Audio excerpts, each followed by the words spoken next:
Some women have healthy eggs, but they cannot conceive. But that doesn't mean they cannot become mothers or they cannot become parents. It's here where surrogacy plays an important role.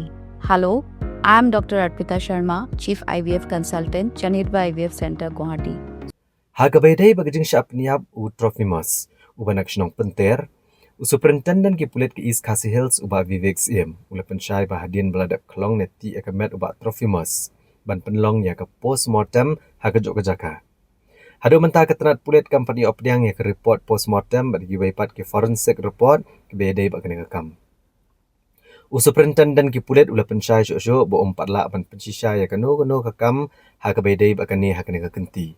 Batang hadian belayu opdiang ya ke report jong ke post-mortem ki Pulit ken salak ban pensyai la ke dau jong ke Jingiap ubat Trophimos kedai namar ke jing syok agi dikot jong ke VDP ne kedai ne ki waipat ki dau ki baper. That post-mortem was done on the spot, but we have not got a post-mortem report, and we will be able to get a clear picture only after we get the post-mortem report and the other forensic reports. What is your inference? At this juncture, I cannot say anything until we get the post-mortem report. We will be able to say whether it was due to assault by the VDP members or whether it was caused by other reasons. Sir, has the police? Like I said earlier, we will challenge the anticipatory bail after we get the post-mortem report.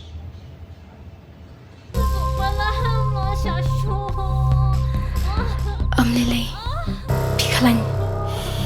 Kanda pi tharai kani ka pisa. Kali jono kani. Ba ka hospital te kala ajkai nang ni.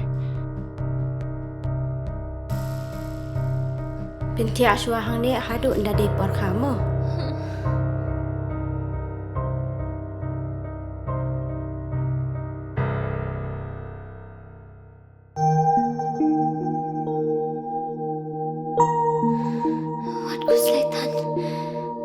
Sister, hapsiu kat noma.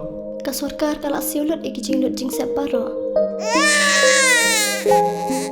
Namar man ka way pa ka way ka min siem ka long ka koridor.